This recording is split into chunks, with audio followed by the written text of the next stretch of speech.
How to transfer money to Moomoo account. So first thing you want to do is access beneficiary details, like log into the Moomoo app and go to the accounts, transfer deposits, and select the currency, select the bank.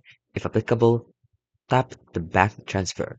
And then what you need to do next is, after selecting the bank transfer as a deposit method currency, you can view the details of Moomoo's SG beneficiary bank accounts. So what you need to do next is scroll down, see the accounts and deposit, and tap other deposit method and select the currency, select the bank, and then you want to transfer to Moomoo SG. So process times and fees, you need to take note of this.